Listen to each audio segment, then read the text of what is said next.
ए राजा ने बड़े गंदे ढंग से बोला है। उन्होंने कहा एचआईवी और कुष्ठ रोग से उन्होंने सनातन धर्म की तुलना की है और एचआईवी और कुष्ठ रोग जो होता है इसको जड़ से ही दूर किया जाता है।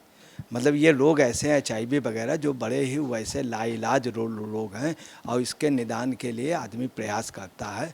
तो मेन चीज़ इनका जैसे कुष्ठ रोग से करना ये बहुत गलत है, एचआईवी से करना ये किसी भी धर्म के लिए इस तरह की हिम्मत करना ये बेहद गलत है। दूसरा उन्होंने क्या कहा है कि उदयनिधि स्टालिन ने तो तब भी नरमी की है। ये भी उन्होंने कहा है कि उन्होंने जो है कोरोना और उससे डेंगू और मच्छर से जो की है उन्होंने नरमी की है, तब भी उन्होंने रियायत की है। ये तो कुष्ठ रोग और एड्स से ज़्यादा, तो आप समझ लीजिए कि ये राजा उनसे भी आगे बढ़ करके बोल रहे हैं, जो कि बेहद गलत है। स्टालिन के लिए बड़े उस पे दिया है राजा के लिए कि उनके पास सहानुभूति भी दिखाई, मगर उन्होंने बोला मगर आज की डेट में अगर बाल ठाकरे होते हैं, ऐसा ही पहले करुणानिधि जी ने बोला था तो बाल ठाकरे जी ने एक घुड़की दी थी, एक घुड़की में सब लोग राइट टाइम आ गए थे। नमस्कार, स्वागत है आपका। आप देख रहे हैं एसटीवी न्यूज और मैं रानी गुप्ता आपके साथ। जिस तरीके से सनातन धर्म को लेकर के उदयनिधि स्टालिन के द्वारा बयान दिया गया है, इन विवादित बयान का सिलसिला थमने का नाम नहीं ले रहा है। अभी हालिया बयान जहां उदयनिधि के द्वारा दिया गया, तो वहीं दूसरी ओर डीएमके की ही एक सांसद ए राजा के द्वारा फिर से सनातन धर्म को लेकर के विवादित बोल बोले गए हैं। उनका कहना है कि सनातन धर्म की तुलना जो है एचआईवी और कुष्ठ रोग जैसे गंभीर बीमारियों से करना चाहिए, जो कि समाज के लिए कलंक माना जाता है। फिलहाल इस मामले को लेकर के चर्चा करने के लिए हमारे साथ इस वक्त मौजूद हैं वरिष्ठ पत्रकार अजय जी। सर, स्वागत है आपका। सबसे पहला सवाल कि जहां ये जो विवादित टिप्पणी की गई है सनातन धर्म को लेकर के, इसको माफी मांगने की बजाय एक के बाद एक डीएमके के सांसद हों या फिर आरजेडी के नेता हों, लगातार बयानबाजी कर रहे हैं, क्या कहेंगे इस पर?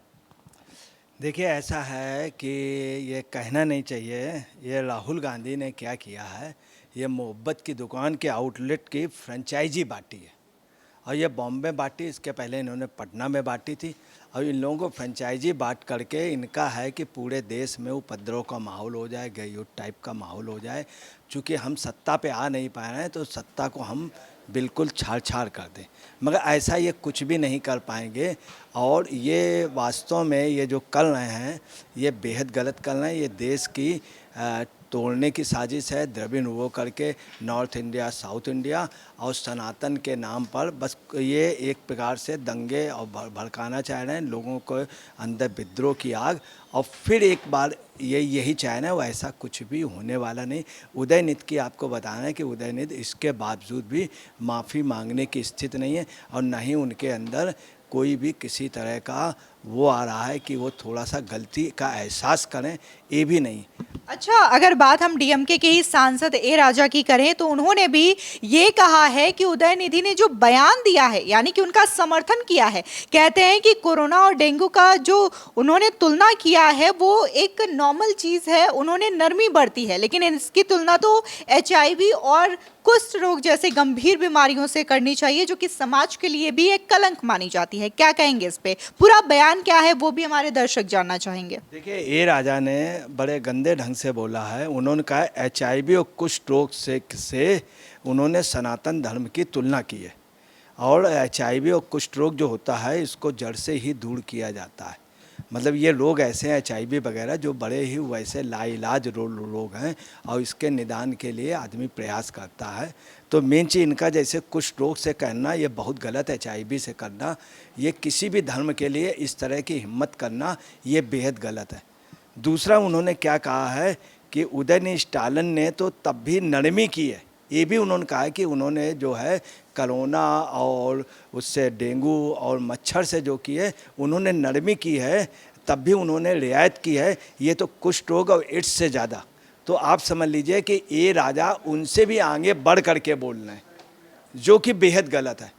और आपको बताना है ये ए राजा का जो रिकॉर्ड रहा है ये खुद अपने आप में रहे। इन्होंने खुद आप समझ डिमांड की थी तमिलनाडु के स्वायत्तता की और तमिलनाडु को अलग देश बनाने के, स्वतंत्र देश की इन्होंने चेतावनी दी थी और गृह मंत्री प्रधानमंत्री को दी थी। ये उन लोगों में है जिन्होंने कहा है कि मेरे ही सनातन धर्म की का विरोध करने की वजह से, सनातन धर्म को ख़त्म करने की वजह से ये जो शाह हैं ये गृह मंत्री बने देश के, नहीं तो गृह मंत्री नहीं बन पाते। दूसरा इन्होंने ये भी कहा कि हमारी ही वजह से, हम लोगों के ही त्याग की वजह से और जो और लोग जो बने हैं वो जिसमें जैसे सौंदर्य जी वो जो बने राज्यपाल, वो हम लोगों के सनातन धर्म के उससे, अन्नामलाई जी जो अध्यक्ष बने उसी वजह से बने।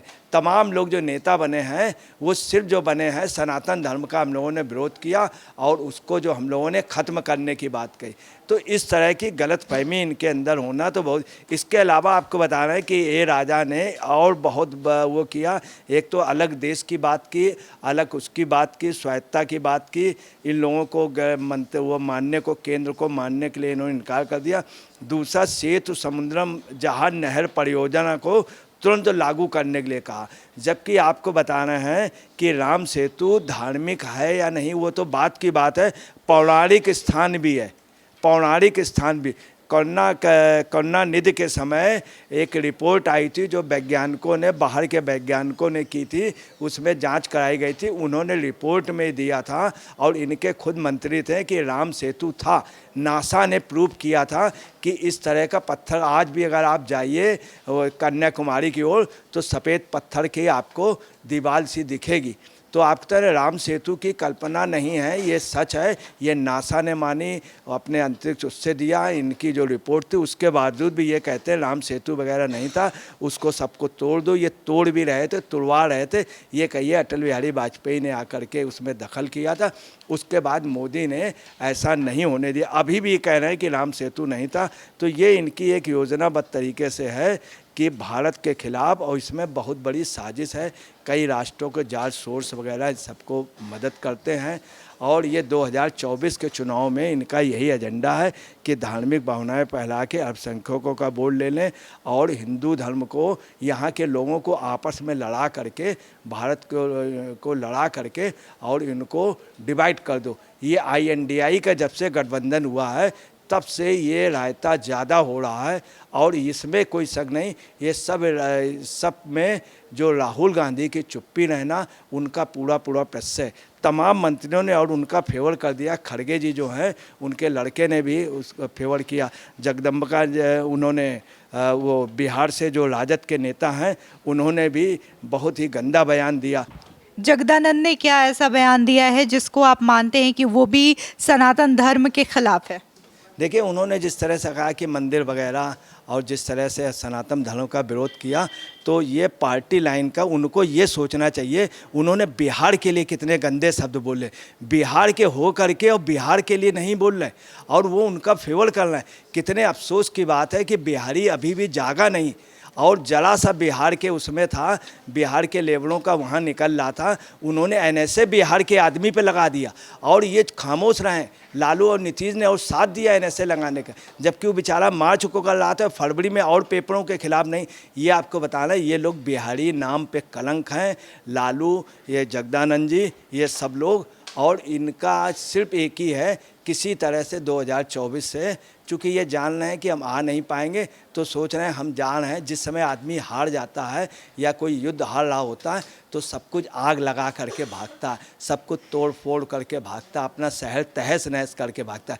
वही पोजीशन इन लोगों की है, मगर ये शहर को तहस नहस नहीं कर पाएंगे, ये खुद नेस्त नाबूद हो जाएंगे, तहस नहस हो जाएंगे। और ये बात आप समझ लिए, राजा जी ने कही थी, जो वहाँ के राजा जी थे, बाद में करुणानिधि जी ने मरने से पहले कहा था कि राम सेतु पे आप कोई बयान उनके निगेटिव न दिए। राम सेतु जी ने, उन्होंने सब करुणानिधि ने मरने से पहले कहा था और उन्होंने कहा था ऐसी कोई बात न कही जाए कि आपस में वैमनस्यता हो।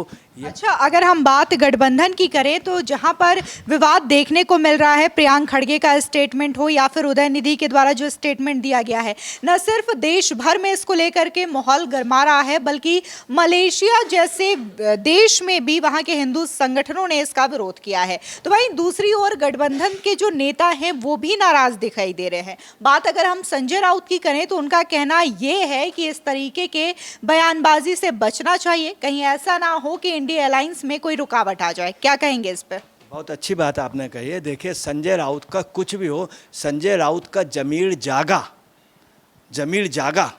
और संजय राउत ने हल्का सा ये भी कहा, मगर उन्होंने स्टालिन के लिए बड़े उस पे दिया है, राजा के लिए, कि उनके पास सहानुभूति भी दिखाई। मगर उन्होंने बोला मगर आज की डेट में अगर बाल ठाकरे होते हैं, ऐसा ही पहले करुणानिधि जी ने बोला था, तो बाल ठाकरे जी ने एक घुड़की दी थी। एक घुड़की में सब लोग राइट टाइम आ गए थे, एक घुड़की में सब लोग राइट। इस समय अगर इस पर किसी का बयान आए, अगर एक व्यक्ति का बयान आ जाए तो बहुत अच्छा होगा, वो रजनीकांत जी। अगर रजनीकांत जी ने बयान दे दिया, सारे लोग खामोश हो जाएंगे। इतनी हिम्मत रजनीकांत में है और रजनीकांत को बयान देना चाहिए, और उम्मीद है रजनीकांत का बयान जरूर आएगा। इसके पहले भी रजनीकांत जी ने पूरे माहौल को शांत कर दिया था। रजनीकांत उसमें भी हैं, कर्नाटक और तमिलनाडु में जब कावेरी पानी का विवाद हुआ था, रजनीकांत के एक बयान से डिस्प्यूट खत्म हो गया था, और एक बयान से द्रमुक वाला बयान जो उनका करुणानिधि का, तो करुणानिधि ने खुद बात की थी। और उन्होंने एक बार जयललिता जी को भी टोका था, तो जयललिता जी के खिलाफ वो आ गए थे, तो जयललिता जी ने भी उनसे सॉरी बोली थी। अब आपको बता रहे जो स्थिति है क्या इनका, वो 2.25 लाख करोड़ रुपए का घोटाला 2G स्पेक्ट्रम में स्टालिन की बहन ने किया था। आप सब 2.25 लाख करोड़ का घोटाला 2G स्पेक्ट्रम। तो आप समझ लीजिए ये लोग एक्चुअली में घोटाले, इन सब स्टालिन के ऊपर भी बहुत आरोप हैं। और इन्होंने खुद, अब इन्होंने बोला था क्रिसमस में बोला था 22 दिसंबर 2022 को चेन्नई के हार्बर में इन्होंने स्टालिन जी के सुपुत्र जी ने, युवराज ने, कि मैं ईसाई हूँ और मेरी पत्नी ईसाई है, मुझे गर्व है। ये इन्होंने बोला था स्टालिन जी के सुपुत्र जी ने। और इनका सनातन धर्म का विरोध नहीं है, इनको ये पूरा जो है ये स्क्रिप्ट दी जा रही है। और यही जो बॉम्बे में INDI के गठबंधन का हुआ था, काश अगर बाल ठाकरे आज होते तो आपको बता रहे किसी की हिम्मत नहीं थी, उद्धव को ऐसा ना करने देते। बाल ठाकरे कुछ भी हों, बाल ठाकरे के पास लोग आते थे सजदा करने, वो कहने उद्धव आज की डेट में सब जगह जा रहे हैं, इतनी बेइज्जती करा ली है, इतनी बेइज्जती करा ली है कि पूछे नहीं। वास्तव में कहना नहीं चाहिए, समुद्र का पानी खारा हो गया। इनको तो वास्तव में वहाँ पर अब जो पानी चुल्लू से पीना चाहिए, गिलास से नहीं पीना चाहिए। इस पूरे मामले को लेकर के अजय पत्रकार जी ने अपनी राय रखी। तो वहीं देश भर में लोगों का ये कहना है कि उदयनिधि स्टालिन के खिलाफ देश भर में सख्त से सख्त कार्रवाई की जानी चाहिए, ताकि विपक्ष के नेताओं के द्वारा इस तरीके से सनातन धर्म को बदनाम किया जा रहा है, ये सिलसिला थम पाए। फिलहाल इस खबर को लेकर के आपकी क्या राय है, हमारे कमेंट सेक्शन में जरूर बताएं।